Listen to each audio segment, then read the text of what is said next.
Of the opinion that we applaud our morning facilitator in the house, say aye. The ayes have it. Thank you so much. Afternoon today, we also started some minutes ago. We want to have a talk. And in the room, as I told you, from yesterday, we were having a guest. And our guest is Madam Makapila Juliet from UK. This is a lady who changes lives. And from the morning sessions, Waheshimiwa, you also saw for yourselves that in as much as we are talking about implementation or facilitation of how we can work better, si tulikuwa na changamoto. Yes, ourselves we still feel discriminated, we still feel a lot.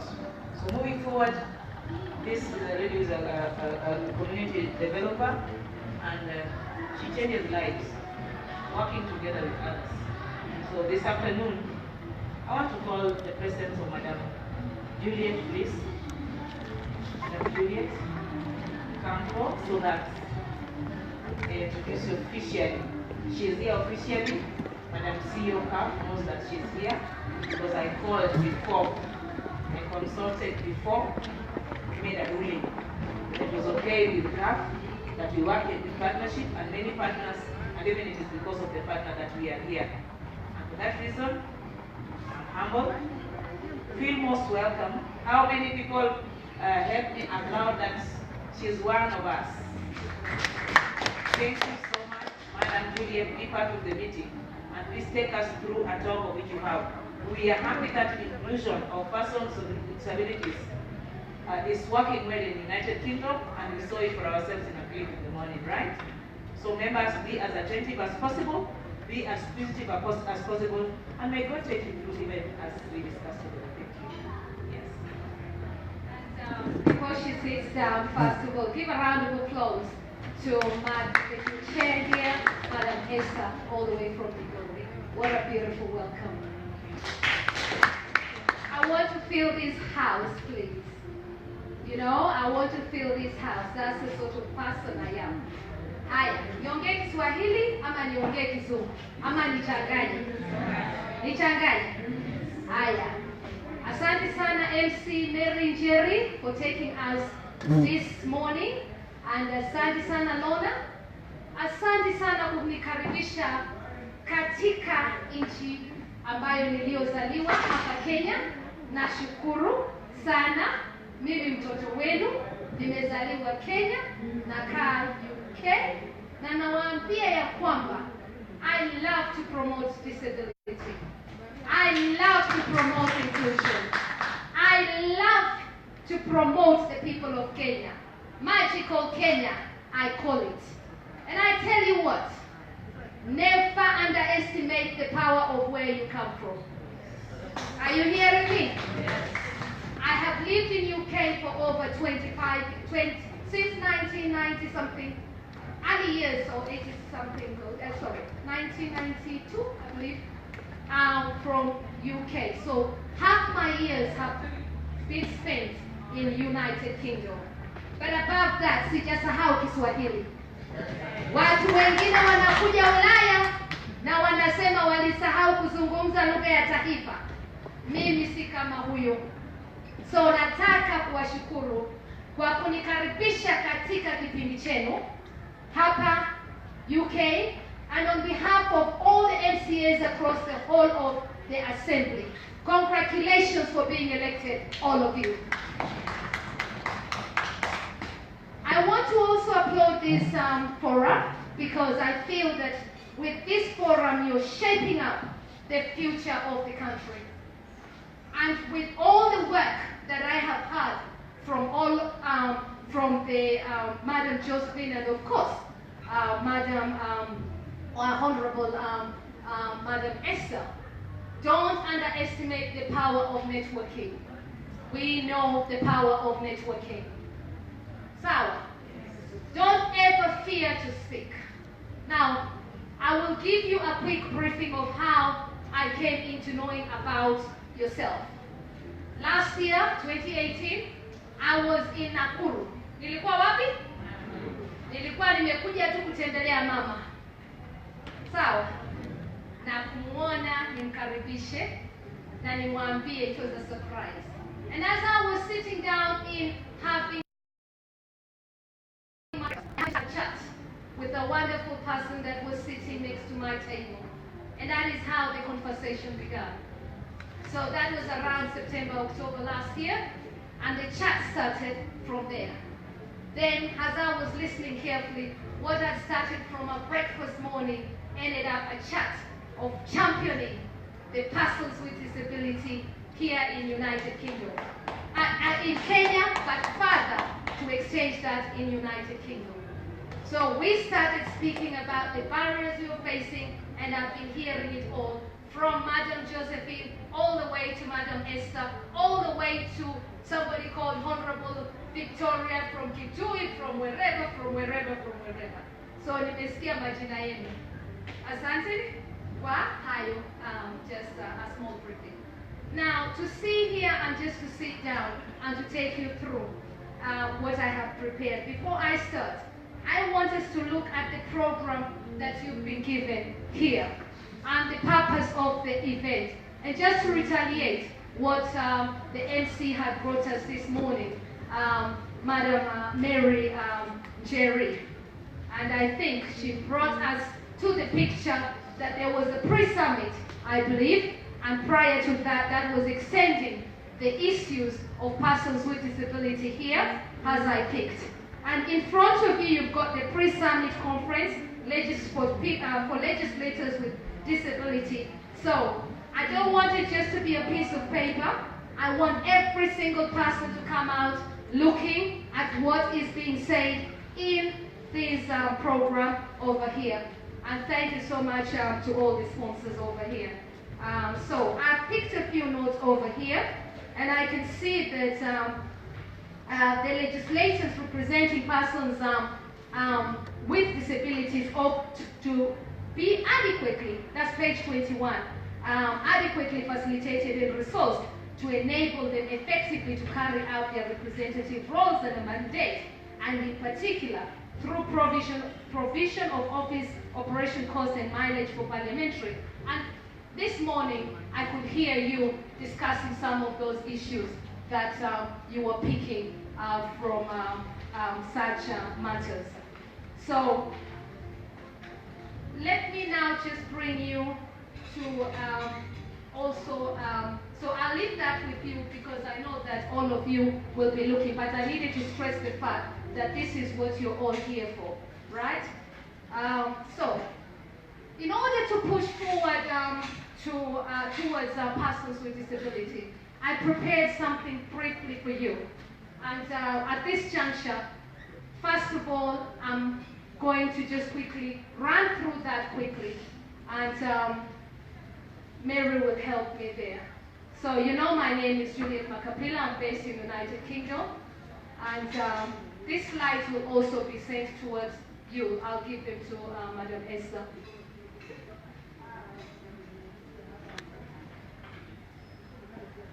And while she's, I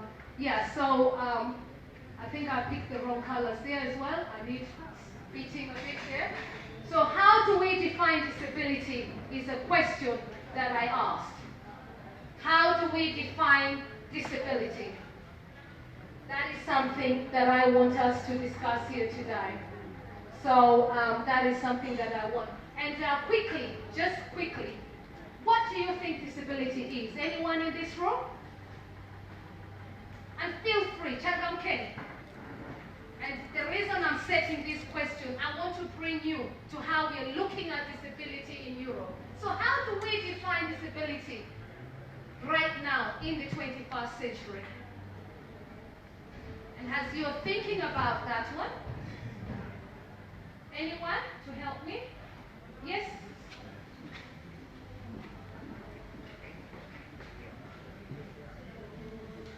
Disability is one who has different abilities. That is what I mean. According to me, disability is anything that restricts you from doing your normal duties day-to-day activities.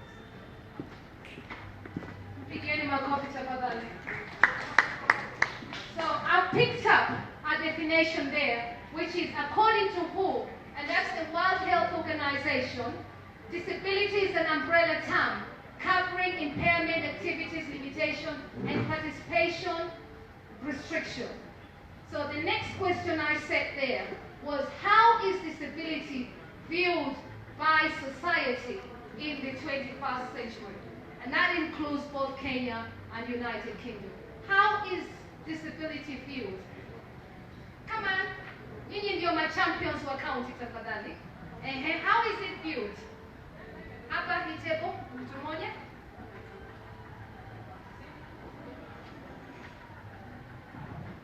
Disability in the 21st century, that is the century to where we are, I would say that disability is viewed with discrimination, and it still requires a lot of advocacy, though it is in knowledge and it is in laws and books running this republic, and that is Kenya.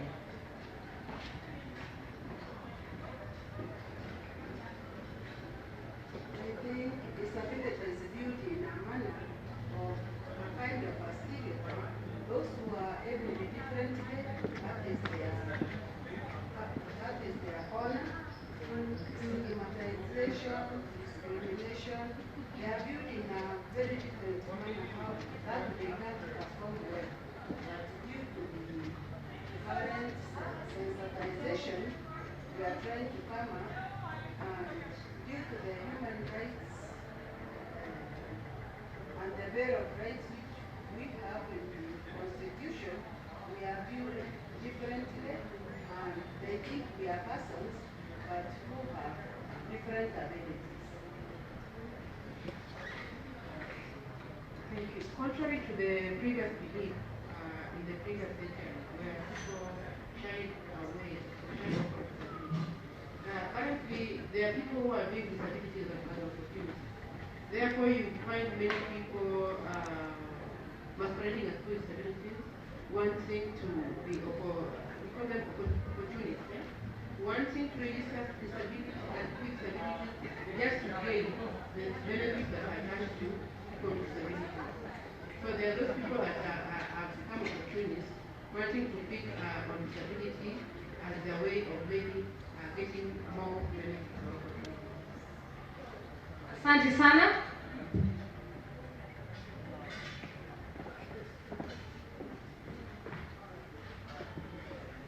Disability is viewed differently according to different cultures. Like you find in coast, they view it as a curse.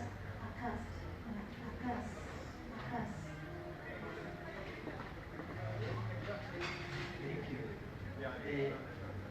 Disability, we can view it from several angles. I would say maybe from a religious perspective, from a medical perspective, from a human rights perspective, and from a traditional perspective. From the religious perspective, it is viewed that God has intended a curse on you. Not really a curse, but God has intended that you be born like that. And there are reasons that the religious books explain. From a medical perspective, it is viewed as you are disabled, you have a problem with your legs, they need to be fixed, marked, corrected, probably put some metal so that you see, you either walk or see properly. Maybe from a human rights perspective, it is viewed that this is a person who has some limitations and they have some rights that I think they need to be fulfilled that they can be corrected. And from the traditional perspective, it is viewed that probably your grandfather or your mother stole something of this thing and you were cursed and you became disabled. So you can look at different angles. Asanteni sana. So nataka muweze kufikiria what is happening now in the world in the 21st century. Na hapa Kenya tumefika wapi? And that is why your forum is absolutely important in shaping up the whole of the country and enabling that change. So I'm just going to quickly touch on the UK there. How does UK define disability? And in UK, we look into the whole structure as you saw earlier on in your video. In other words, all the impairment that is affected in terms of enabling and and making sure that persons with disability are included in promoting and inclusion in United Kingdom. We have in UK a Disability Act, and that is DDA. And to give you some homework, I'll make sure I leave that so that you can ask me later so I can communicate with you in person. So what is Discrimination Act? And in your constitution here in Kenya, it is already shaped up for you through the Constitution of Kenya that was brought up in 2010. So disability holds different meaning to different people. Do you agree that? Yes. Yeah? So in my experience, I find that sometimes being the founder of Diversity in Kenyan Community, and I'll bring you up to a story at this point. Here in, I set up a group of 20 to help 28 persons with disability. And I tell you what, it was a challenge. A good challenge, but also a learning challenge in my experience. And that's what really gives me motivation as well. The challenges were, to start off with, were to get, and I heard you people discussing about resources. So to get resourcing the volunteers.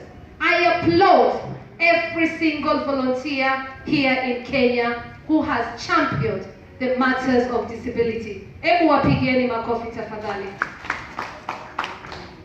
Volunteers in Kenya have done amazing work. And while you're shaping up the issues, I ask every single MCA to consider paying volunteer expenses, especially when they are truly, and you've identified, I believe there was a table somewhere, somebody was asking a question about how do you pay the people who are doing. So while you're shaping that up and you're identifying with your PWD, I would love you to consider the volunteers. In my case, being in United Kingdom was also a struggle in terms of maintaining the volunteer expenses because I'm not funded. But you know what? I still celebrate the government of Kenya because the government of Kenya does not limit you from helping and getting funding. But I tell you what, as good as we are also not good in filling the application forms that are supposed to be filled in meeting the criteria that are set. So you can imagine to try and merge the two sometimes can be quite slow and challenging. So that's one of the things. But I also want to suggest that the issues of persons with disability are real. And again, coming back to the question, or to say disability holds different meaning to different people. Now, nataka mcheke, lakini pia muone kwa nini ninawapatia mfano huo. Here in Kenya, we had the cerebral palsy group. And one thing that I learned here in Kenya, through the volunteers, yeah? So that is why I find them so special in my heart, and coordinated by volunteer Paul and Winnie and Mary and a few others behind Beatrice, I believe.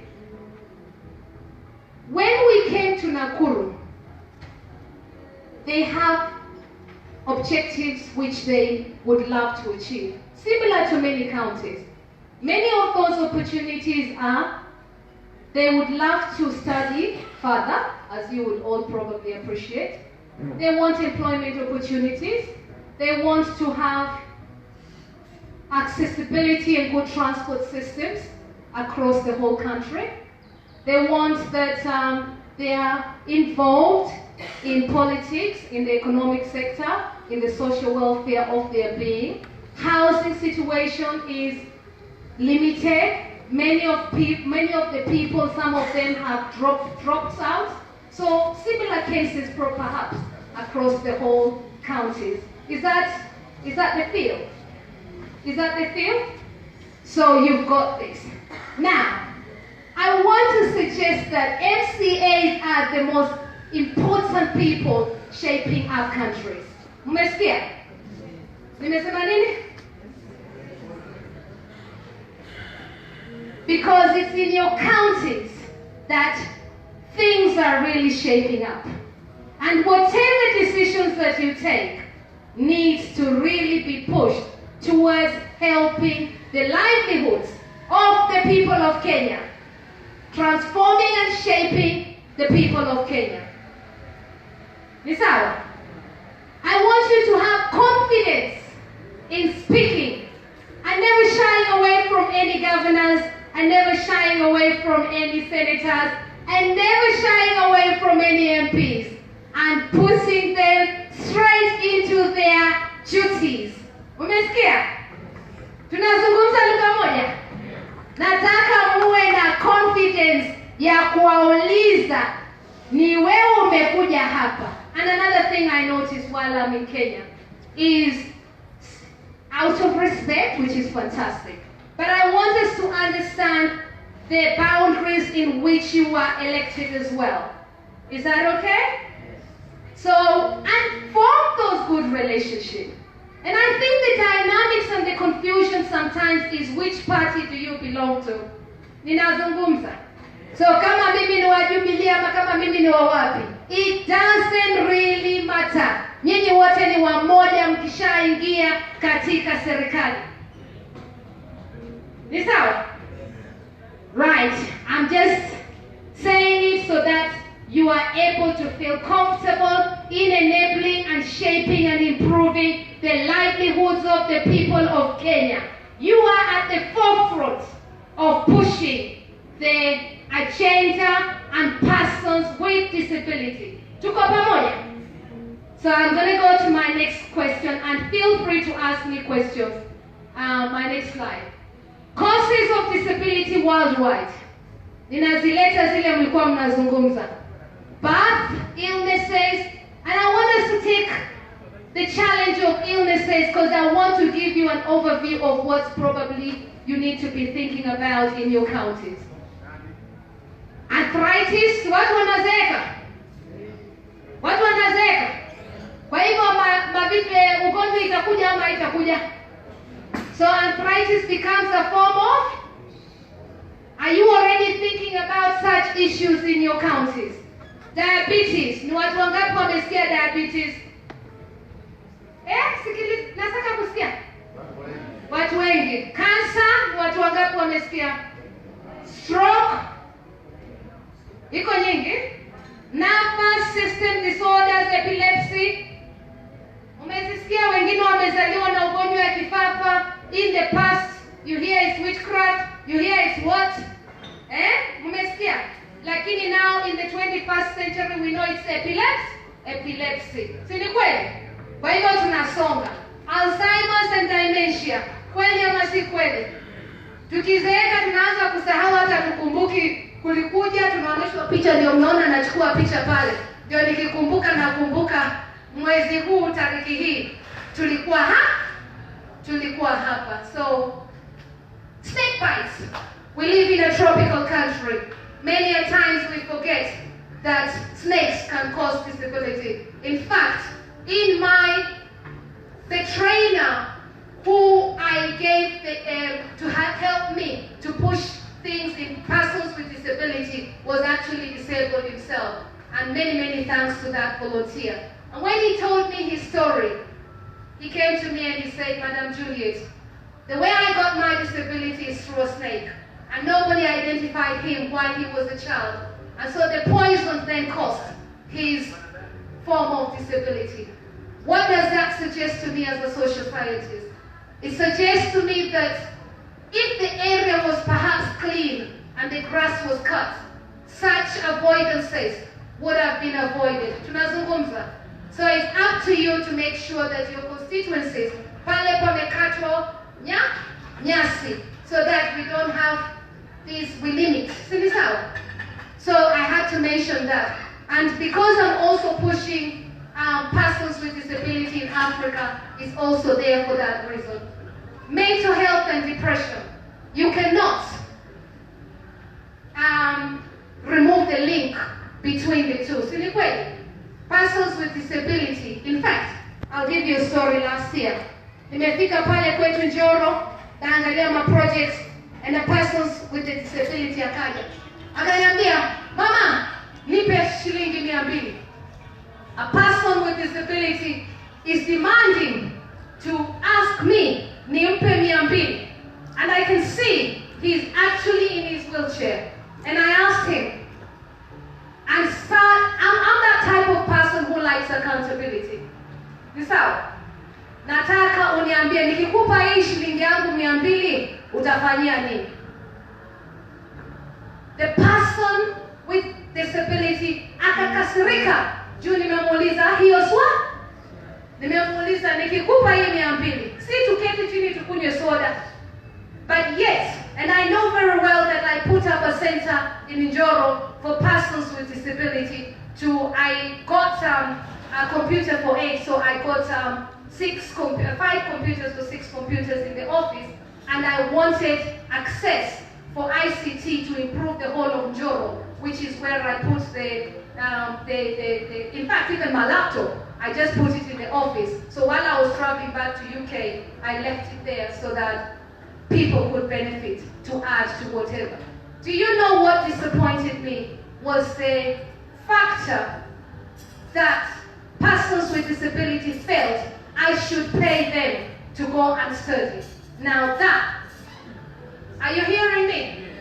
Munanisikia? That came as a shock to me. Munanisikia?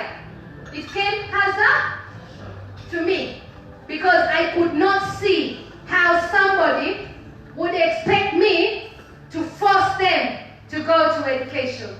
And in enabling that change, I took another different step. And I decided it will not only be through DKC that will shape up, but it will actually shape up in the Polytechnic next to where we are, where my mom lives. And I approached the Polytechnic there, which was a bit run down. And I said, my money will go to the Polytechnic. Tunazungumza. Because if that is even pushed, hata kama ni hizo 4 computers or whatever, it will extend itself. And through the back doors, I might just be able to push the facilities of enabling education and improving the standard of persons with disability. And in bringing that, one of the issues that I discovered, or I felt, was what you already championed. I started the call of, and that was around 2010, 2011, 2013, you're looking at. So I started the push towards buses and legal access to persons with disability in the country. Because I knew that if at least a bus is there in each county, maybe that might make it easy. But because of, again, social scientist background, I thought, are people with disability able to manage that bus, even if the bus was there? Nanielewa? Are they able to run it? Ama itakuja ikwami. Sindiyafanyikanga hivyo? Then you start thinking it, okay, then what next? Ama itakuwa ni mambo ya budget kila siku. Si ni kweli? So I want MCS to think about, because you're now going into the next step, which is Mary was speaking about the access and implementation process, and I believe there will be an implementation process and strategy. And I believe some of you have already started thinking you're struggling with implementation. I'm right there. Watu wako, ma civil engineer wako, ma community developers wako. And at this stage, let's not forget community developers. Because community change makers and developers and volunteers shape this country. But actually do it as a value and use their own resources. Let's not forget them. So the next thing is barriers of disability, physical environment, negative attitudes of people with disability, stigma and labeling from the public. And some of you, that's what I hear. Munakuwa stigmatized, and that's the language on the street. And even in UK, that is what is happening as well. Despite whatever, we have different people saying how stigmatized. As immediately you declare you are a person with disability, people are scared to even declare. And again, at this juncture, there is also hidden disability. For instance, sickle anemia. Yeah, so unaona mtu kabisa niko poa, yeah, HIV for instance, yeah, mtu si yako tu amekaa hivyo lakini hajakuambia, si ni kweli? But it brings a form of disability, si ndio? So health issues, si ndio? Yeah, older people, elderly, si ni kweli? So you have a very serious responsibility, all of you MCAs, to think these things through very well. High unemployability, this is a cross-board. Mtasikia kila mtu anasema hakuna kazi za disability. How do we create? And in Kenya, I'm hearing the 30% allocation, which is what Madam Mary was also explaining, that you need to make sure this is going to the right places. The need for fair housing. Fair housing. And while I was writing that, I had to think about something. As I wrote that down, nikaanza kufikiria, lakini hata naandika housing, but ni responsibility ya serikali kupatia kila mmoja wetu nyumba. So you can see the dilemma in that question. Ama ni mtu anatakana anunue shamba yake, alafu ukinunua unajijengea. What are the challenges? What are we facing? Inclusion at its best. Public transport barriers. And thank you so much for picking United Kingdom and shaping up our policies. Nimefurahia kuona the video. Chamwana report, thank you so much for KTN News for bringing us into that video that Madam Mary played this morning. I'm absolutely delighted to see that you came to UK and you experienced our public transport. And you know what? It's very, very comfortable. Nikija huku, let me make you laugh. This is interesting now. It will make you laugh. So, public transport is good, but as UK bado tuna complain, you know, like, huku kuko hivi la nini, we're still trying to modernize. We try and modernize and modernize and modernize. And especially when it comes to Kiwanja and Ndege, because that is also something that we push forward. You will see there's a lot of politics. And by the way, I'm also a politician, but today, I'm here not as a politician, I'm here as a community change maker, community transformer. But I'm wearing this so that at least I can push forward. You should always register to vote. So I'm wearing some of the badges so that I know that we are pushing forward to that. So mtacheka, nikija hapa. I remember a few years back, nikija. Everybody here and many African countries are pushing forward to very good public transport. But I set another question a few years back in 2007 or 8 there. And I said, good transport system are fantastic, but in rural villages and wherever, but is rural transport, public transport needed everywhere? Kila pahali. At one time, I had to ask myself that question. And one of the things behind science, if I may bring STEMs there, is making sure that our countries in Africa are never exploited as well. Tunaelewana? Si ni kweli? Hatutaki minerals zetu zinaibiwa. Tunataka ikae katika nchi yetu. Minerals sitaki ziibiwe. So one of the things when it comes to environment, as we are improving our public transport, tunaona aje, how do we want our country? Hapa, Kenya. Yeah? One of the things I say, mimi nataka, when I look at Ghana for instance, and I look at some of the issues, mining inaenda inaibiwa, mnawachwa bila kitu. Sitaki mali yetu ya Kenya iibiwe. Mnanisikia? Sijasikia vizuri? Mnanisikia? And that's something that I really want us to maintain as MCAs and always be aware. Communication and ICT. Behind the back door there you can see. We can use ICT in a good way, but we can also use ICT in a bad way. Let us learn to use our ICT in a good way. Mnanielewa? And efficiency. How many of all the MCAs here have been trained properly how to use the tablets? Na nyinyi wote ninaona kwanza, Kenya is known for having good mobile banking. Hapa, hebu kwanza mjipigie makofi kwa hiyo. It's one of the best mobile banking. It took off. Hata huko kwetu nyumbani huko London hatujafikia mobile banking, e-banking. Lakini Kenya is known for those issues. But I want all of you to make an effort to learn how to use your mobiles. Hata mimi mwenyewe, I need to do that. Nanisikia? So recently I'm shaping up, especially as the mobile phones are getting better. How are we using our social media? Wengi wenu nimeona katika kaunti zenu, muko na page, lakini you're not active. Mnanisikia? You're not active. But there is somebody, I think Honorable Mwaura. Is there Honorable Mwaura here? Aha, Senator. Naonanga. Naona. Lakini kuna mwingine mnajua ule nasema. Naonanga, I don't know who he is, but I can see it when I'm in Kenya. Somewhere around him. Senator. Naonanga, champion.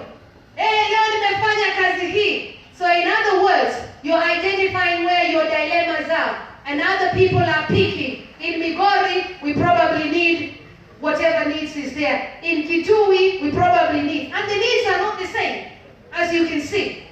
You know, they're similar, but perhaps in the different counties that you work, you might find that maybe there's higher, in Nakuru, for example, I don't know, but I'm just saying, maybe there's a lot of persons with blindness, right? And when I call the groups, I see it myself. There's a lot of amputees. In fact, during that time, I remember challenging the issue of being asked to pay for another licensee so that I would be able to bring a football team for playing football. And I refused. I said, why should I pay another fee when I've got community-based organization and I'm actually putting up development in the country? Do you know what? In the end, due to the bureaucracy, I paid it. But I paid it with a lot of pain because I'm not funded. So I come to the limitation of capacity builders like myself. Ni sawa? Rituals. I come down to albinism. Munasikia story nyingi sana. Katika mpaka ya Uganda na Tanzania watu wanauawa. Jamani. Kwa sababu mtu alizaliwa jinsi fulani. MCAs, kweli kabisa. We want to put a stop to all this, especially in our country. And thank you to every single person that has ensured that these issues are identified. Na mkiwapata wote mnawaleta katika mahakamani ili waweze to face the justice that belongs. Because the issue in the 21st century needs to be understood. Is our gender barriers. Madam Mary spoke about gender barriers earlier on. Akasema saa zile groups za wamama zinapush vitu na nyinyi mnapush mambo za nini? Za wazi disability. Si alisema language barriers and cultural issues. Give me the next slide. Barriers, yeah. So the next thing, what policies do we have in Kenya? Na mnajua ya kwamba katika constitution ya Kenya tuko na hiyo mambo ya pushing forward mambo za disability. Si ni kweli? How well are we doing is the question, and I think this forum is really pushing those details. Si ni kweli, Madam Esther? Across Africa, tomorrow I will be bringing you what I see in the vision, and I've been sharing that a lot with Madam Esther. So tomorrow we will be looking at something which I want us to also think outside the box.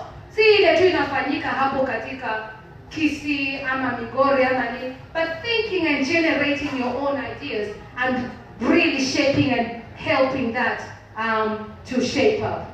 What policies do we have in UK? So I brought that out. The policy in UK, we have Equality Act 2010, based on the UN Convention on Disability Rights, which outlaws discrimination in most areas, including employment, education, and dealing with the police as well. So I'll reference that. How do we stay on top of the adapting world, and do persons with disability in Kenya feel the constitution is working? Do you feel that constitution is working? Hebu semeni ndio watu wasikie. In this table, it's working. It's working, fantastic. Right? Na nyinyi hii table?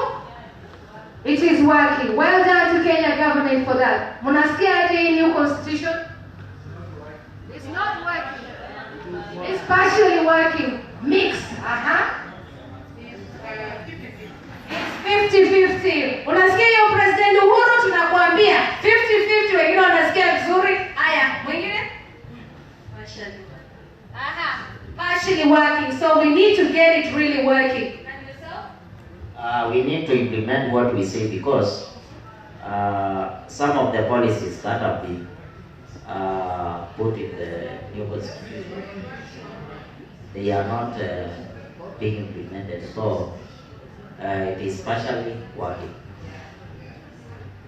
Thank you. Anybody else wants to add? I think it is working, because if it was not working, it would have not been here.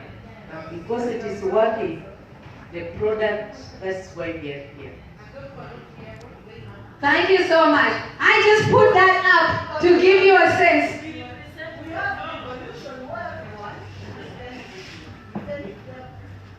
Even if everything has not been implemented, already we have a devolved government. All the works at the counties, it's no longer at the national level. So once we come to Agenda 4, water, housing, all those, everyone will benefit once they're implemented. I think, Asanteni sana, and yourself? I think the constitution is working. We are the ones who are not working. Because the constitution has given us the platform to work. So the constitution will not work without us. So we need to wake up and work. Yeah. Thank you so much. There's no right or wrong answers I must suggest. But let me tell you what. I can see some of you laughing over there. But let me tell you what. What is important is ensuring that what we've got in the constitution is working again for the people of Kenya. Sinisawa? Tunaelewana? But I wanted you to get a flavor of that kind of question. Sini kweli? Haya, in Kenya, how many people are living with disability? While I was researching, I came up and I noticed no accurate data. But the UN suggests 10% is typically, which would mean, I wasn't too sure about that, but 3.5 million. So in the UK, the data of people living with disability is 13.9 million. And I got that from what we call Scoop UK. Do we have data of persons with disability across Africa? Estimated, 60.80 million disability news. Okay, so I got that from there.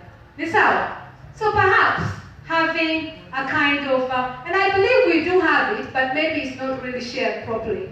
Does that make sense? Yeah? I think we do capture it across Africa. But I also want to applaud Kenya for the way it handles issues with disability. Across Africa, I think you're one of the best. So clap for yourself. My next page. So now, I come to employment. I tried to pick up many issues. Employment opportunity. What jobs are available for persons with disability? Hebu niambieni katika county ya hapa, kazi za disability ni zipi? Wanafanya kazi zipi? Kazi ziko zote. Thank you. Okay? How is recruitment considered? How do you consider recruitment in Kenya here?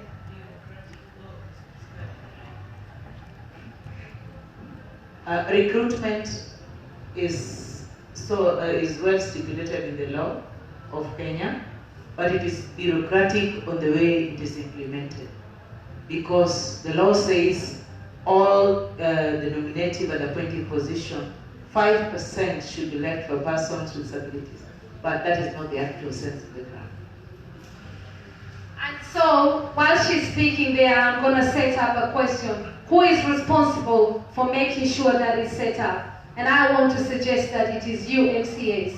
Unanisikia? Ni nyinyi? Ninyi? Kwa sababu, hiyo mambo yote ikifanyika mko wapi? Mnanielewa? So go back into your towns and feel empowered to ask good questions to your governors, to your senators, to your MPs, and let them come back and account to you. This is what we have put up for those. Kwa sababu, hata leo naweza kupata accident before disabled. Si ni kweli?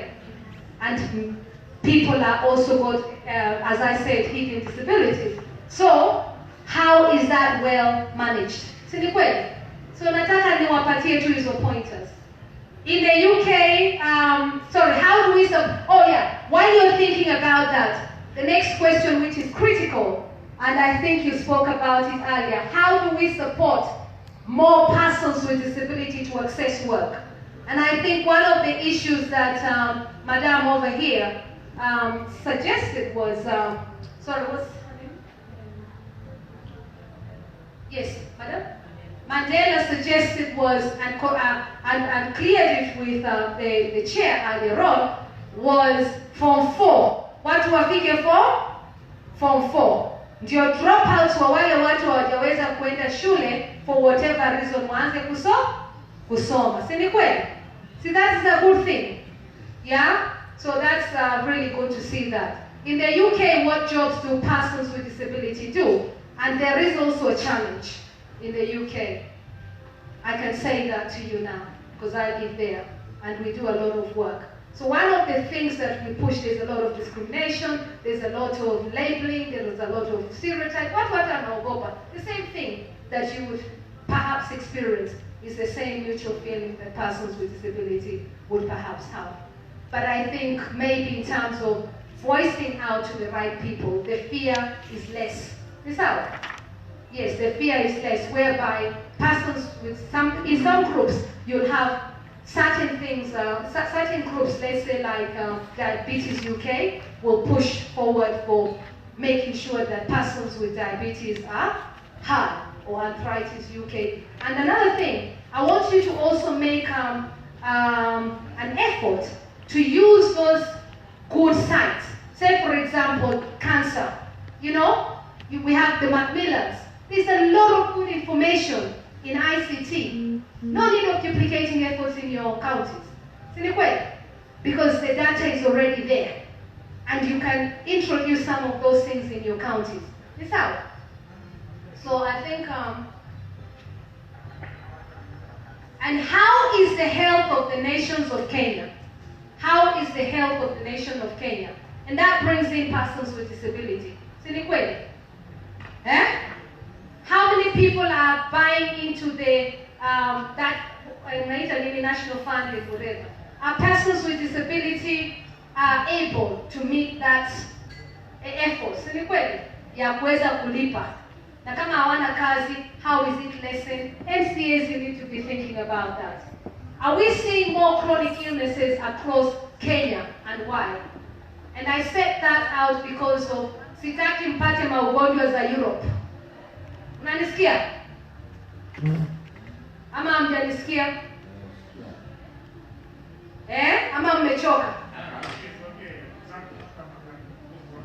So, for instance, there's been a high rise in cancer here. Si ni kweli? There's been a very high rise. Si ni kweli? Na nimekuwa nikiona, and in fact, my dad passed away with cancer. So I champion issues of making sure that the health of the nation across sector is not impacted in matters of lifestyle. Unanielewa? So MCAs, unakuta sitaki kuona personally, that's my own experience. Sitaki kuona tuko na Wimpys and hamburgers. Hey, mkienda America watu wamefika hapa. Unanisikia? That's in America. One of the biggest issues in America is obesity. Ndio inaua watu. Unanielewa? Ninajua mnastuka, lakini we are here to capacity build and learn from each other. And I'm honored to be your guest here today. So I want you to take the best. Na mniulize maswali, usiogope. Tafadhali, I've been in UK as a home for many, many years. And today is the dream come true.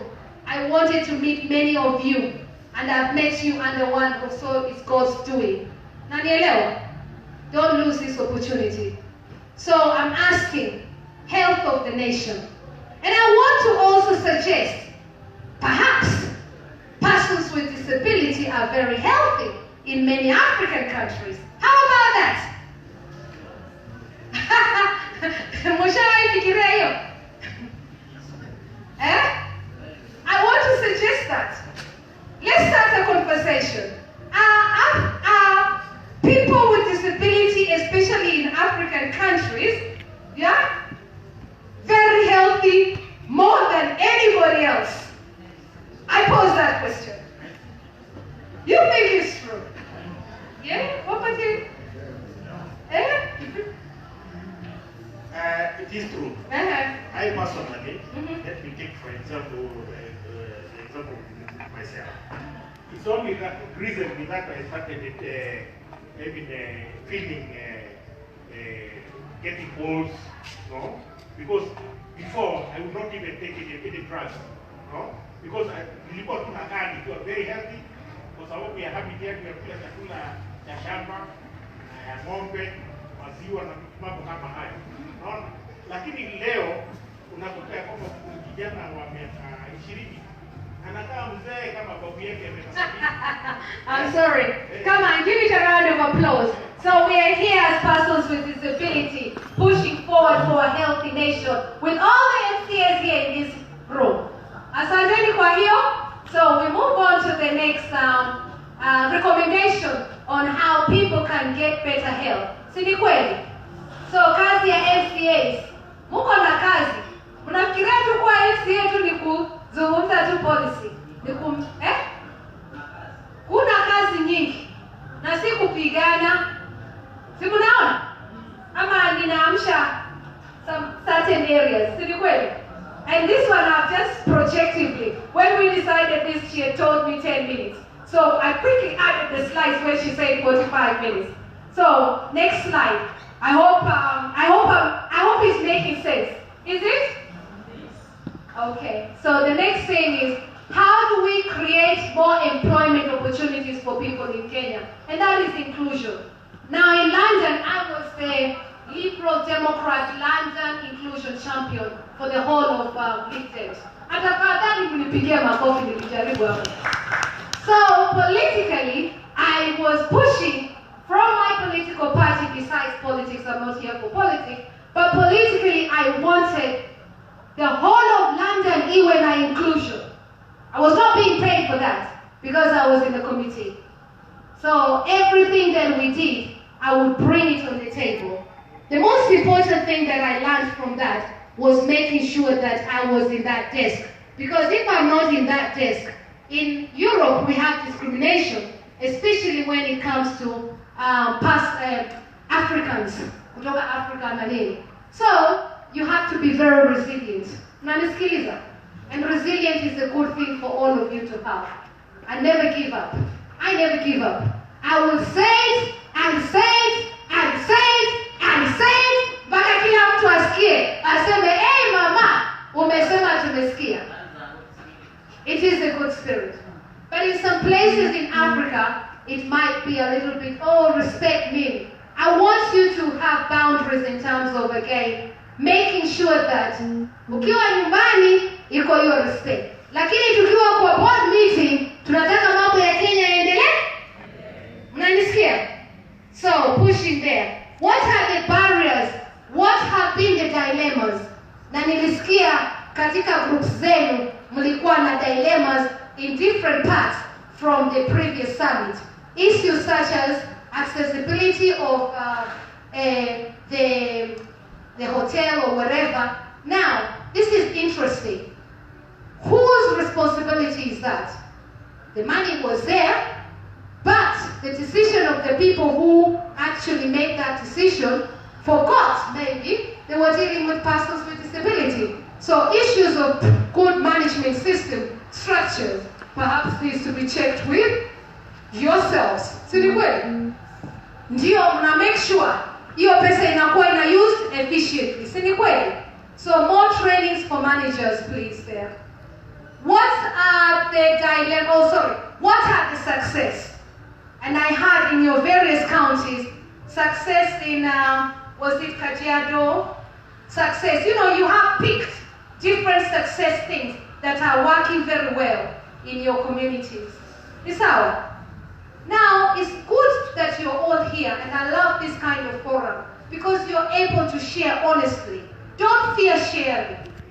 Sometimes some people are there, na wamekuja tu wananyamaza. Unanyamaza tu kusikiliza. Okay, ni vizuri kama unasikiliza. Lakini, I want to know what is in that brain of yours. Unanisikia? Because you can be sitting there and you haven't really inputted.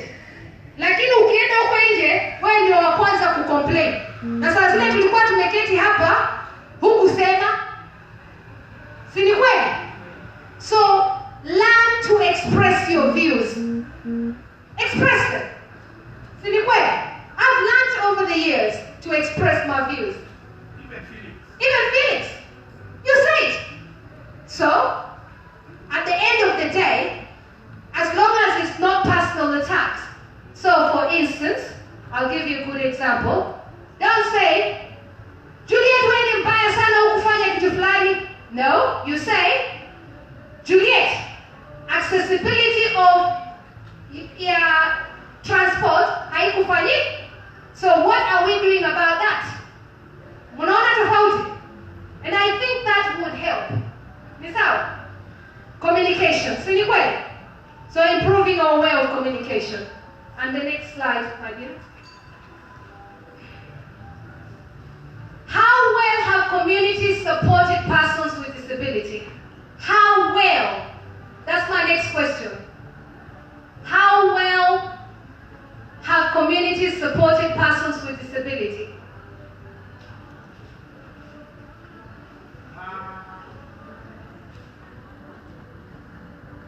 I doubt whether communities really have people with disability here. Rather, they have an individual who will come and help. But when it comes to communities themselves, most of the time they keep away from issues regarding disabilities. One, they fear the costs. Two, they also would not wish or like to be associated with persons with disability. For example, I had mentioned earlier that I have in our chat, we have a small center for persons with disability.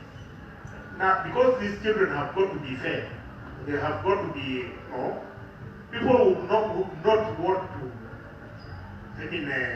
give freely, because they look up at them like they are like a liability. Yes.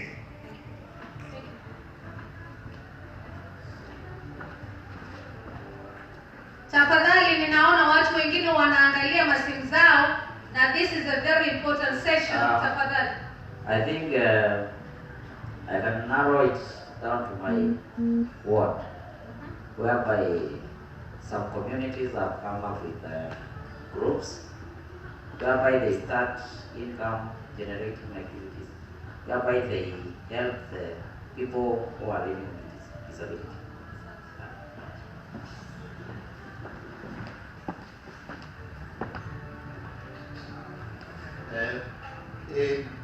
In most of the communities, especially where I come from,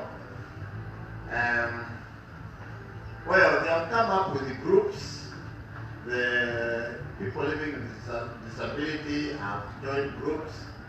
They have started activities that will generate money, like poultry and even merry-go-round. But at the same time, when you look at the community in general, the community is naive, somehow ignorant. They are naive. They have not yet known. They have not been exposed on how to handle people living with disability. They look at the people living with disability as people who just require assistance. Sometimes they are looked at as beggars and such other way. But many of the communities are naive in matters to deal with how they should handle the people living with disability. Asante sana Mheshimiwa. So you can hear those issues. And I want to applaud at this stage all the interfaith groups. Mnakumbuka makanisa? Tafadhali tupigie makofi makanisa zote za nchi ya Kenya, hata mosques za Kenya. Tuwapigie makofi sana kwa kusaidia persons with disabilities. Si ni kweli? Na pahali wameweza, si ndio? Na all the congregations. Asanteni sana. And we thank the government of Kenya for ensuring that, oh, sorry, we've got someone else.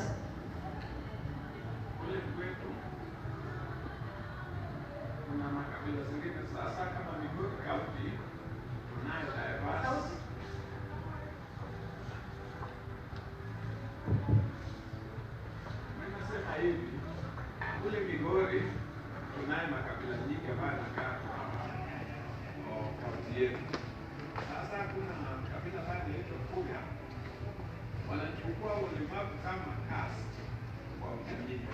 Sasa we still need some civic education so that our people can know and can know how to help a person with disability.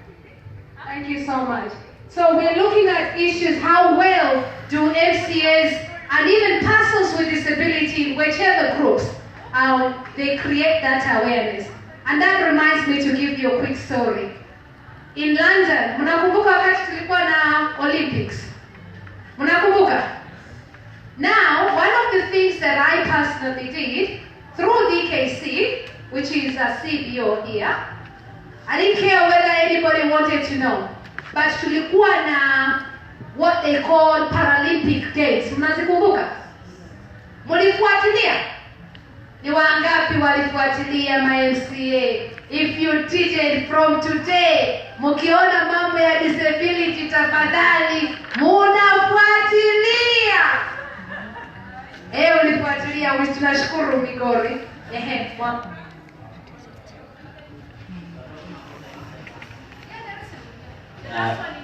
Yeah, even I think my county participated. Makueni. Yeah. Asante, pigeni Makueni makofi hapo. So we are picking on the issue of sports.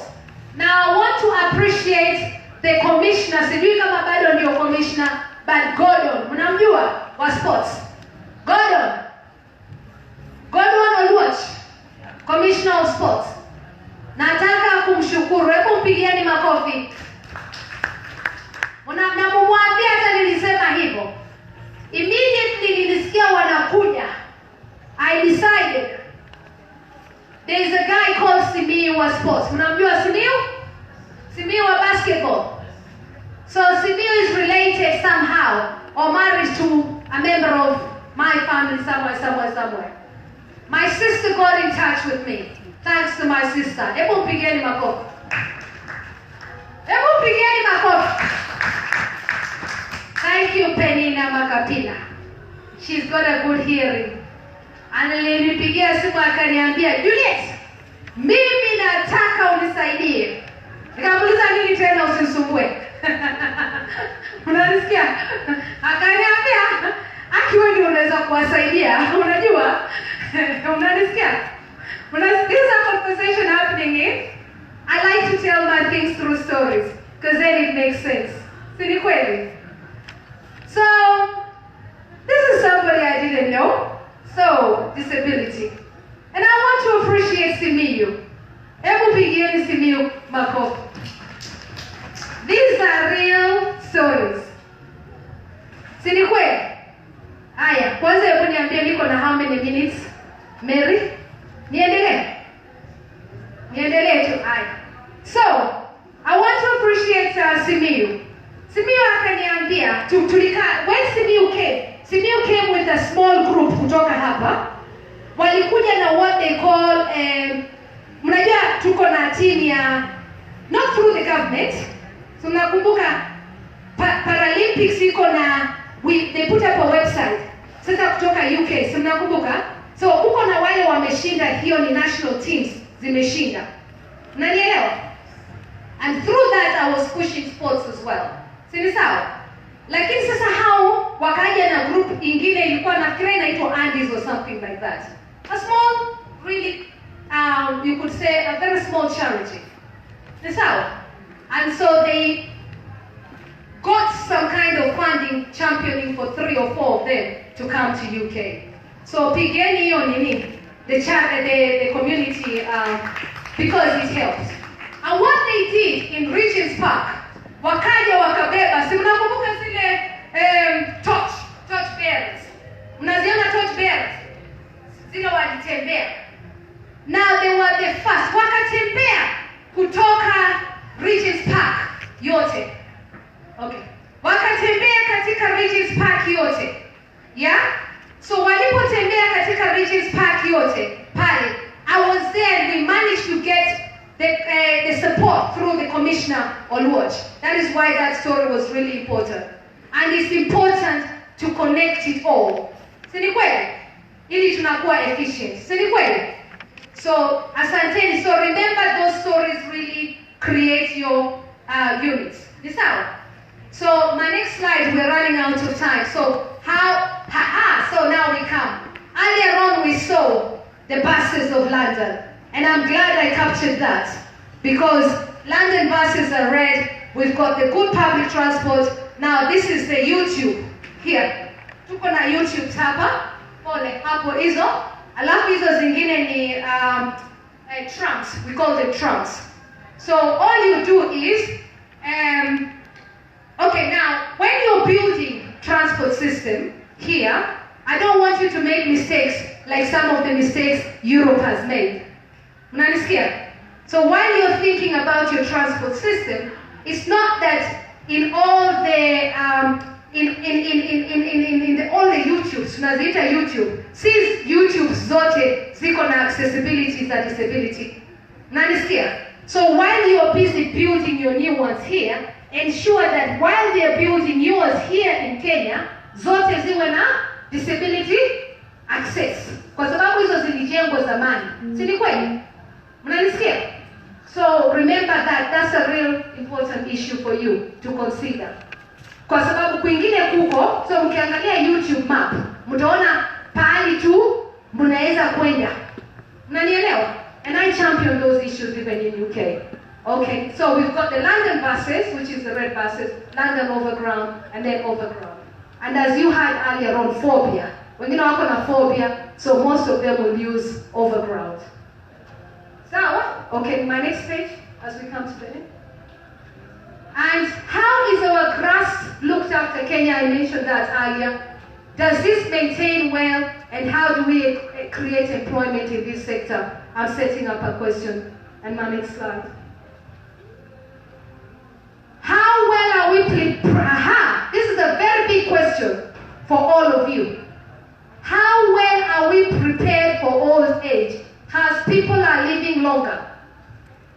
Old age, chronic illnesses, we talked about that. Arthritis, back problem. Ni wangapi mnasikia kwa mama kila siku anapiga kelele na mnajua kazi za zetu hapa nyumbani ziko ni kulima. Back problem, si ndio? So are we getting farming tools? Ama tunaangalia mambo za permaculture, new ways and methods of farming. Si ni kweli? New technology that is upcoming. Mental health and depression, we saw that earlier. This is very important. Loneliness and widowed. Loneliness and widowed. How persons with disability wanajisikia lonely? Mnanisikiliza? Wako wengi. How are HCAs tackling that? Sisemi mwende encourage kwenda kunini, but what I'm saying is are there good social clubs to help remove the suffering and mental issues? That's what I'm saying. Eyesight and deafness iko pale. Msisahau, as we grow older, macho inakataa kuona. Si ni kweli? Do all our hospitals in our counties ziko na clinics za macho? Ni sawa? Because it affects all of us, whether you're disabled or you're not disabled. My next slide. So how well are we prepared for old age? How does disability person accommodate well with this? How to, na utasikia watu wa disabled, thank you even to all of them wale wanakasirikana. Wanasema mimi nimechoka. Hivi na hivi. Their legs iko so. Some of them with wheelchairs. Wengine wanaenda wanauza their things. Wanaenda na mkuu. So that's why I asked that question earlier on. It's absolutely critical. Are they very healthy in terms of what has been happening? And I think my next question, that was in housing. And I want to give a round of applause to Madam Esther Onana, the chair of Kadika. Pigeni makofi tafadhali. Sijasikia. MC tafadhali. Nataka kusema pia Honorable Josephine Wakitui. Nataka kumappreciate tafadhali. Now all the organizers, Iris, thank you so much for welcoming us very beautifully. Now on top of that, all of you MCAs, all of you are special. All of you. I spoke to somebody from Meru earlier this afternoon, networking. I'm hearing all your contributions. And remember the PAs. PAs when you come critical. Yes, ni kweli? Na nimesikia hapa mlikuwa mnauliza vile mtawalipa na nini. That should be put in the government's assistance because that is what you need. Si ni sawa? Ndio msiwe ati nani anawasaidia. Lakini nitaachia hapo. And on behalf of UK Africa Diaspora Forum founder, I'm also the DKC founder, which is Diversity in Kenya. I want you to champion also promoting inclusion, not within the sector of just persons with disability. Na hakuna ukabila katika disability. Work together. Thank you. Thank you so much, Madam Juliet. Members, tumebarikiwa. Madam Juliet, thank you for your humbleness. Thank you for talking to us. We even like people to talk to us for your information. Please feel seated here because that is where you belong. Honorable members, even getting someone to talk to you, most of us are lonely. Is that the truth? Yes. Because we wonder, you know me, since I started knowing Madam Amy, I've been going through the notes at times and I wonder, when is implementation coming to take place? Until sometimes I just get emotional. Because those ones are the realities on the ground. And even with the engagements, you see government ministries come, and then they promise us all heaven. Even that we saw in the pre-summit, and honestly, I wish I was speaking when Madam Lona was around here.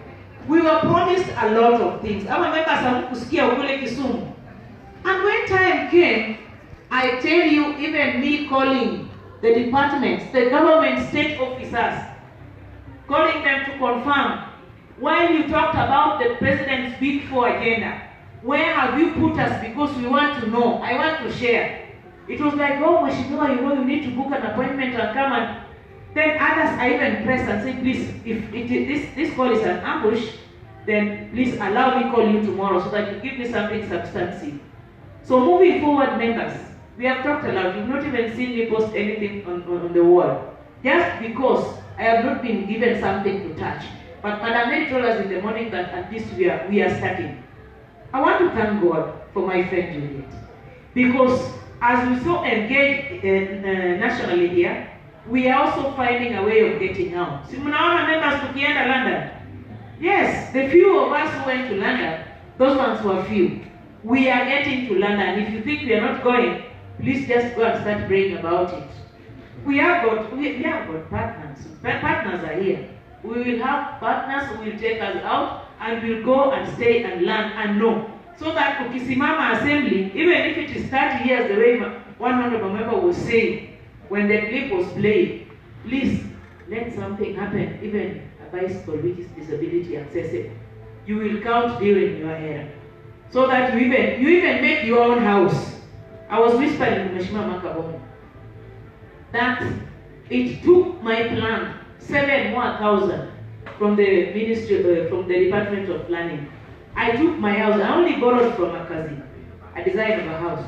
So when I took it, because I wanted to start putting up, it was like, Mheshimiwa, this thing you have to add another 7,000. Actually, the cost, which is the policy, is 7,000. So I was taxed another 7,000. And I told them, I want to have a disability-friendly house. If I am like this today, and then I put up a house with staircase, honestly, and then my friends come, am I walking the talk? So they told me, what you want, we are going to consult an engineer. I told them, please, don't consult an engineer which is going to take me much. Consult yourselves and do me a plan which is very accommodating. Naweza kupika hata nikiketi chini. That is what I wanted, because then sikupika ni kazi yangu. So members, let us walk the talk. Don't usikae kwa kwenye hata nikikuja kukutembelea na shangaa nitaingia namna gani Mheshimiwa Bulei. And then tukiwa hapa, that you know I've implemented policy on disability. While living in our own homes. Where would policy work even in our own homes we have not started? So the question starts with us.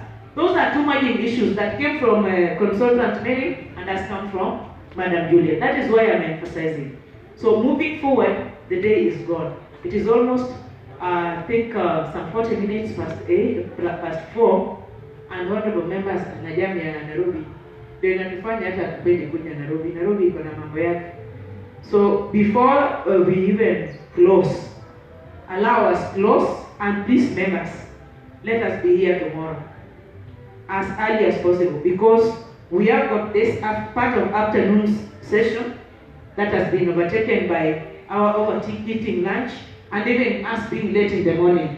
So everything started getting late from morning. So you can imagine, tomorrow we must do what we were to do this afternoon. Part of it, we've only done half. So members, be here tomorrow in good time. And good time does not mean 10. If you will be here and we kick off our studies by 9, Madam Mary, please, members with others who have gone, that by 9 tomorrow we shall have started.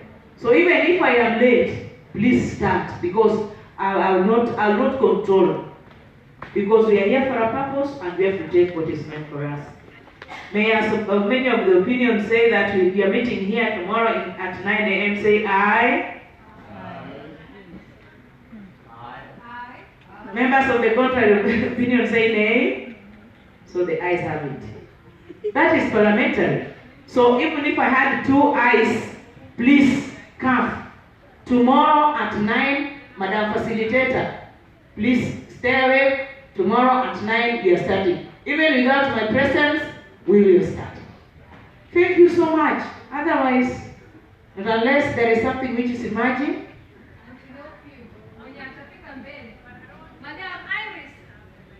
Madam Iris, when you atafika mbele atapatiwa speaker for the 1 minute, which is fast. This is from House of Lords. Ama Julia answer the most questions for tomorrow.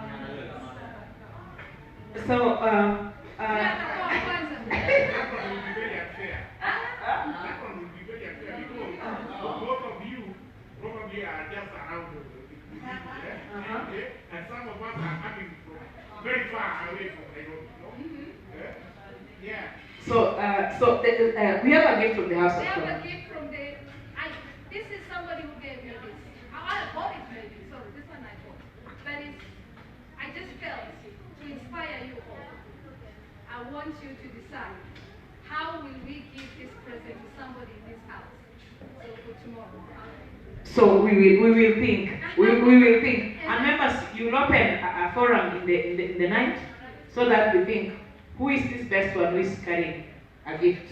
Yes. from the House of Commons in Europe. That is very great. Ikijiko, lakini I want you to remember that since you picked up, I felt so like, really overwhelmed. I want us to remember UK. So I picked something just to say that tukona House of Lords katika hapa. And in fact, the reason I got in touch immediately with her is because I say I want to speak about those issues coming from Kenya as well. And I quickly called her to share this. They won't begin my coffee. And I picked it. I'm humble. Madam, you keep it. I'll keep it. Keep it. I will hand it over to somebody here tomorrow. So I'll be looking out. And it's a good point, but it doesn't matter. 9 o'clock is 9 o'clock. Okay. That's what we're saying. 9 o'clock. If you're coming from far, Jipange. This hour. Thank you. So, Madam Lona, while you are out, we are sorry that we started being late in the morning. And even in your house, when you start late, you always end the day late. So it is not, our afternoon has been cut short by half because we reported here at 12. I will call 11, 20, 12 because that is only a difference of 40 minutes. So moving forward, we are here for a purpose, and we are saying that we are going to whip ourselves that by 9 tomorrow is not the arrival time. 9, we have started the program. And I mean 9 a.m., not 9 p.m.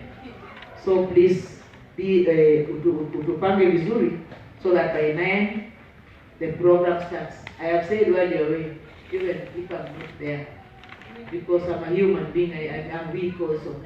But I promise, because I'm a leader. A leader leads by example. And I lead from behind. So waheshimiwa wote, with our discrepancies of walking and seeing and hearing and everything, I always lead from behind. It means that I will be here. So we thank God for the day and for your patience and for your attention. And we want to take just 2 minutes. Any member who has been inspired to speak, just I want to our facilitators, just a 2-minute brief. Just 2 minutes. Remember when most of our members are living out. Let me give National Felicitas. She is the minimal. She's the one who has talked minimal. Take 2 minutes and appreciate our facilitators. Okay, thank you very much, Chair Lady. Thank you very much, our facilitator.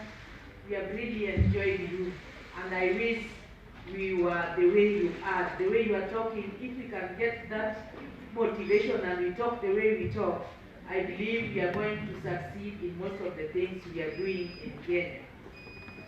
Our facilitator, Juliet, we welcome you to Kenya. We are going to welcome you to our sub-county so that you can come and talk to the disabilities wherever they are and know their problem. I believe that in few weeks or months, you will invite us to UK, those who are here. You can even start with the officials which are here. We represent those whom we have left back at the sub-county. So if you invite us, I'm sure we are going to be happy. Are we not going to be happy? We will come to UK under you, and we will do what you did to such gentlemen in the politics, in the sports, and then when we come back to Kenya, we are going to appreciate more. Next time you will even invite two from each constituency, and then you go with. Thank you very much. You are welcome. Keep us informed.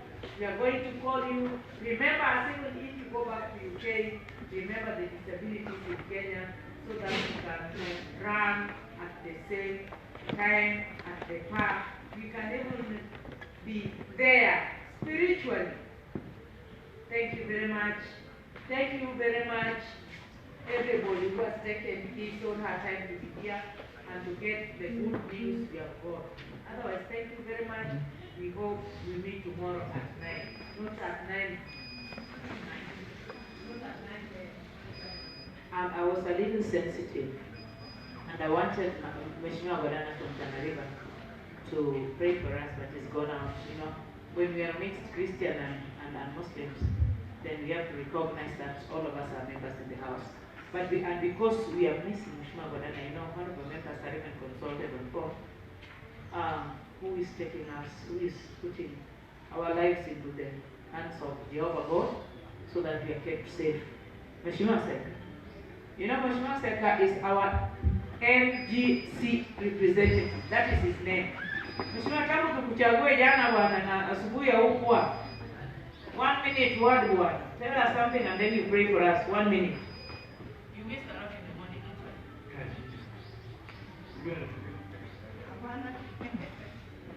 Oh, thank you very much, Chair.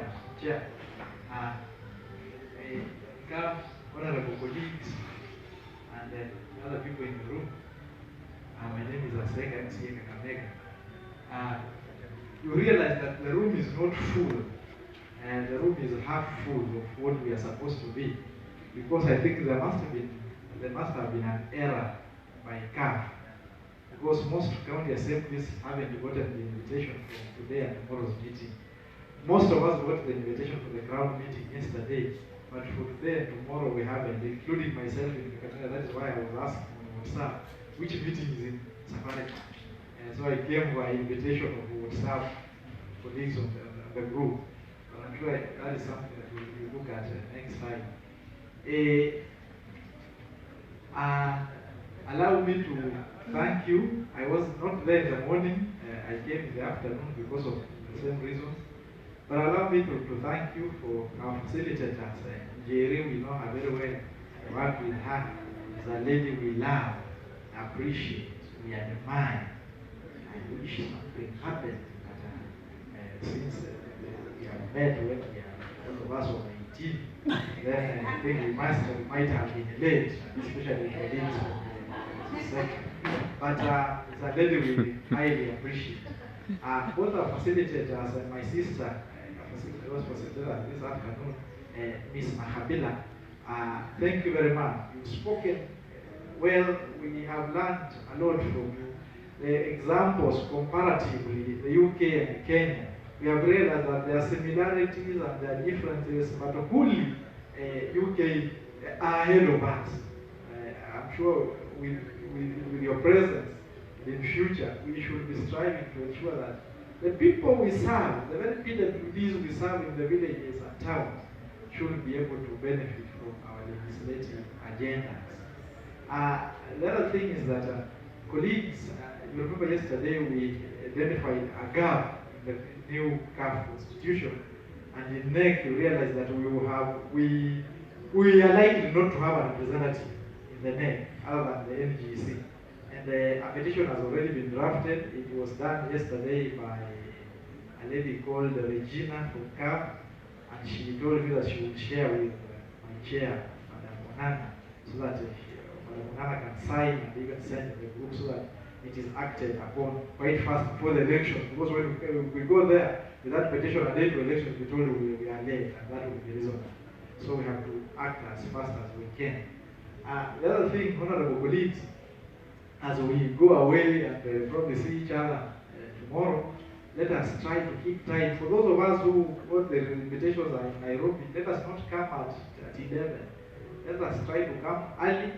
Even while you are sleeping, you can pay for room only and don't pay for breakfast, so that you come early to try to happen in a safe place. So, and even if you stay with somebody, a relative or your home, you can save your pesa kidogo sababu tulipia hapa chai na tukuje mapema. What I'm trying to say is that let us try to come as early as we can, so that we don't let down. When these people sponsor us for these meetings here and we come late, it discourages sometimes. I've worked with the government for some time and I know what it means. So when we come early, CAF should be able to recognize that they forgot, they made the mistakes of not sending us letters, including myself. That is why the 4 colleagues from Kakamega are not here. It's only me who is here, because I had another meeting. Anyway, so that colleagues, let us make it quite early. So I want us to arise so that I can pray as we see each other, we see each other. For those who can stand, stand. Those who cannot stand, continue sitting. In the name of the Father, the Son, and the Holy Spirit, we come before you this time saying thank you for taking good care of us throughout our travels to this session until we finish the first session. Father, we say thank you for facilitated us. Thank you for our sponsors, development partners. Thank you for our aides, and thank you for everybody who's made this place, who's made this meeting successful. Father, we thank you and we ask you to bless our calf so that next time they don't forget to send us letters, Father. Father, calf keeps on forgetting to send us letters, and we miss a lot of money and we serve, Father. Touch the hearts of those who work with calf so that they take care of our needs as they are supposed to. Father, we'll be happy when we meet here in the morning tomorrow. Give us strength, give us power, and give us a heart to love, appreciate, and respect each other. I pray this short thing and trust in the name of the Father, the Son, and the Holy Spirit.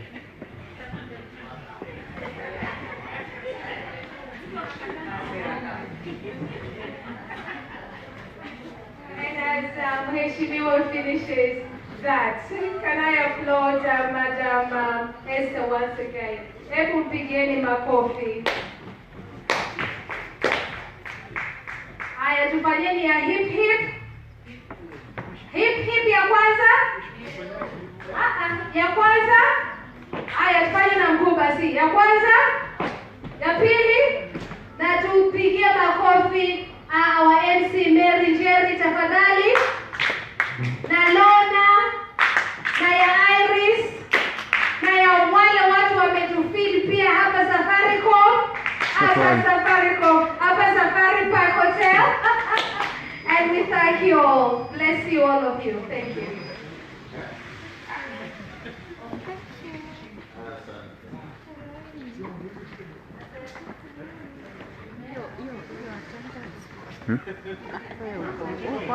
No. Huyo demu anakuja.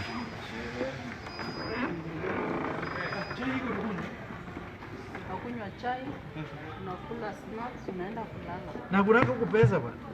Tena ulisema ungeongezea sawa.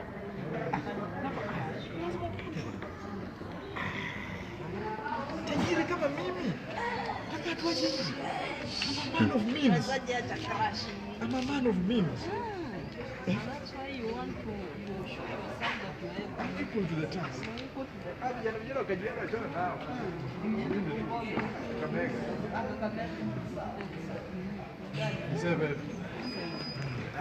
Kunywa chai bwana.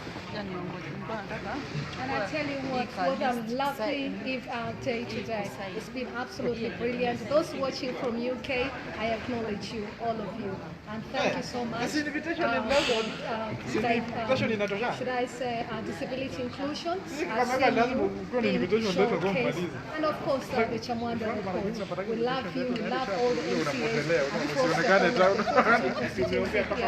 United Kingdom. Thank you for the work that you're doing. All of you absolutely bringing in the ideas, shaping up. We are going to implement. They are talking about implementation. They need key resources to talk about implementation. Resources are needed. DFID, you've seen them. They talk about it. Until then, with Juliet Makapila right here, community change maker. They have invited me to see what they do across the whole country. Thank you, Juliet Makapila. Bye-bye. See you later.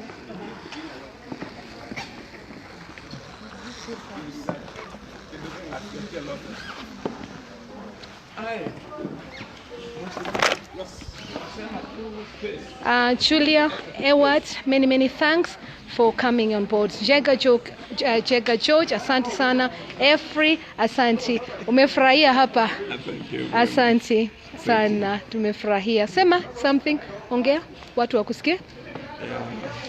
What we need is benchmarking. We need a benchmark to UK so that our people, especially people or MCS with disability, can know what is taking place in UK. Yeah. And which county do you come from? I'm coming from Migori County. Asante sana. Yes. Okay, do you want to say your name? Yeah. Mheshimiwa Bernard Ochuodho. Okay. Asante sana. Bernard Ochuodho Ojuok. Asante sana. Yes. Thank you so much for your contribution, and I look forward to hearing from you. Yes. And yourself? Honorable Isaac Munyao from Makueni County. I want to appreciate our facilitators today, especially Juliet Makafala. Thank you. Yes. For the good facilitation that he has given to us Asante. on how the people with disability Asante. should be included in the Constitution of Kenya, and also how we as people with disability should first of all accept ourselves. Asante. And by so doing, we think the people living with disability in this country will be ahead.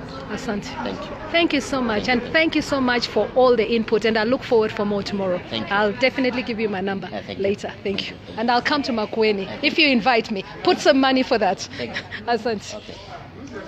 And as we are speaking here, I'm in Kenya, shaping up the issues about persons with disability, invited by all the MCAs, and I'm absolutely delighted to be amongst the people of Kenya. Thank you so much, Efi, Kresho Thiambo, Savelina Dolovu, Msindo Duma, Sani Kibe, Duchess Nena watching from UK, Albert Kipchumba, asante sana polisi wetu. Hata polisi tunataka wapate awareness na kuomba fanya kazi ya huko uwalete. Albert Kipchumba, thank you. Esther Wakonyo, lovely to see you. James Karaoke, thank you so much for seeing you. Rosalina Fatipe, asante, thank you so much, and I'm not forgotten about you. Timothy Kipchumba Toroitich, lovely to see you. Kimani, Alex, and of course Estelle Njeri, thank you so much, my dear friend. Thank you for pushing me as well. I love you to bits. Let me just quickly grab, what did you think? Do you want to say something? Quick one? Introduce your county. I'm Selina Koske from Uasin Gishu County. Yeah. Sauti, watu kusikia? I'm Selina Koske from Uasin Gishu County. Uasin Gishu County, fantastic. Kuna mtu ana watch kutoka huko. So, I represent persons with disabilities. And in Uasin Gishu County, we have really done well in terms of disability mainstreaming. Like recently, there was an advert for employment, specifically for BWDs, and 26 of them were employed in various categories. You. Well done, Uasin Gishu County. The deaf community, 15 of them were employed to render cleaning services, irrespective of their qualifications in our county. Well done. And last year, 34 of them were employed also. And I think we are doing well in terms of disability mainstreaming. Thank you. Recently, we had an equitable bill for Uasin Gishu County, meaning 40% of the resources was to be distributed to the ward levels, and 60% for flagship projects. Fantastic. And in the ward level, 5% of every resource that is in a ward belongs to the special group. That is the BWDs, the youths, and the women. Brilliant. Yeah. How amazing. Uasin Gishu, you top it up for me there. And I've got Albert Kipchumba watching. He's a police officer. I know he's worked somewhere around Eldoret or lives around Eldoret, pushes all those kind of issues. Many thanks. And tomorrow I'll take your number. We continue talking. Thank you. That is how we want our place, and I will definitely be speaking to you when I finish this one. Thank you. Asante sana, Uasin Gishu Council. You can see Mohammed Sadiq, lovely to see you. Samuel Njuki, it's lovely to see you. Oladipe, do you want to say something? Okay, Oladipe Olayinka, lovely to see you. Komiakowa Nyambura, who is my volunteer manager. Paul, I love you to bits. I've mentioned you here today and pushing for volunteer expenses so that we are able to manage that. And that has happened here today and bringing it in right live here in Nairobi. Kadiaku Karanja Joseph, and I did tell them the issues that the barriers that we faced. I brought that issue so that they were able to learn from the issues that we were championing here. And I've got someone else who is so special. Tell us about your county. Okay, I'm Victorine, Honorable Victorine Atieno Nyamolo from Kilifi County. In Kilifi County, we have. I'm so much grateful to learn today, and especially you in specifically that you've come and partner with our teachers who have come to teach us. We've learned a lot from you, especially and we were looking on the disability inclusion from UK. We've learned a lot, and we have just realized that we in Kenya, we are trying, the government is trying in Kenya, although that we are still way back because of the implementation. we really appreciate your facilitation. Your facilitation. Thank you. And we wish that you come in Kilifi County at least and come in the grassroots and meet the persons with disability. Asante. Yes, because the challenges that you shared with us, those are the real challenges that we are facing back in the grassroots. And I remember that when they were doing the issue of sitting volleyball, was it in Kilifi that they did the Kilifi County, maybe, or Mombasa around? Yes. So I was one of the people that contributed to that, to make sure that the people in Nakuru arrived in your place, and that was through myself as good wishes, and also through DKC. Wow. So yes, so it's lovely to see the honors and all the work that you did, and I know we took champions in terms of taking sitting volleyball, and it became a sports here in Kenya. So thank you Kilifi, thank you Mombasa, and thank you to my very good friend and also my coordinator as well and volunteer Paul. I love him to bits for helping shape up and bring these issues to myself and all the volunteers, Mary, Beatrice, every volunteer. And I saw you clapping when I was asking for the issues of volunteers to be considered. So I thank you as well for those contributions. And I'm happy. Make it happen. You're the MCAs. Let the diaspora not to be forgotten. Tomorrow I'll be speaking about the diaspora so that we can see how you coordinate efforts as well. Asante sana, Madam Victoria Honorable. Thank you. Yeah, sure.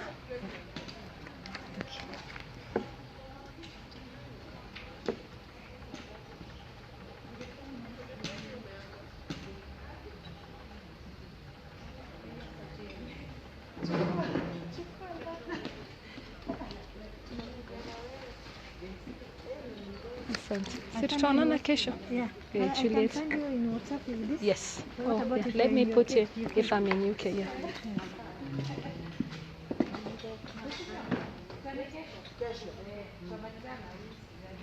Thank you so much, and I'll follow it up. And we appreciate the spirit that you have. Thank you for helping the persons with disability. Asante. We call ourselves persons with special ability. Absolutely. Thank you. I love that one, and I'll take that one.